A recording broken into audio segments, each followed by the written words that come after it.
All the way back to 2010, no defense has allowed more EPA per rush through 10 weeks of the season than the 2022 Browns at .139.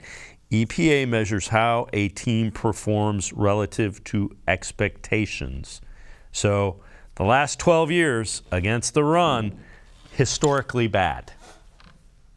Yeah, and I mean, that was obviously the gamble the Browns were willing to take this year based on their defensive tackles, and obviously it's backfired, I think, about as poorly as it could, considering, that stat. I mean, when you're doing something that nobody's done in 12 years, it's either really, really good or really, really bad. In this case of the Browns' run defense, very, very bad. They're just bad at the point of attack.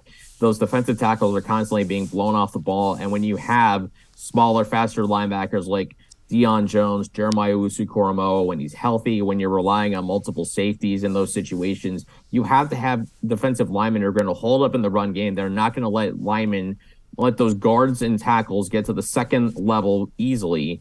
Because when that happens, and it happened time and again on Sunday in Miami, that they were getting blown off the ball, and there was guys were 6 or 7 yards down the field before any Browns defender was in tackling position to even try to bring him down. So it comes down to winning the line of scrimmage, and, personnel plays a role into it. Scheme plays a role into it. I don't think there's any one person, that isn't culpable. I think everybody kind of is to blame, from general manager not finding the right fit, to the coach for not putting the players in the right position, to the players for not executing, and frankly for guys like Jordan Elliott and Tommy Togiai to live up to their draft status, because they're mid-round picks. Those are guys that, should be capable of performing. And right now, to this point in career, they're just not getting the job done. I mean, I've said that I think they would look better alongside a bigger defensive tackle, but it doesn't seem like that guy's coming in this regular season.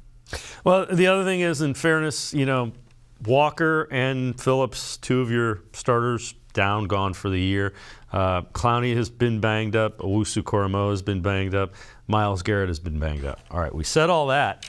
Injuries happen in the NFL. It's a physical sport, but it seems like it's happened, and the Browns haven't been able to adjust. All right.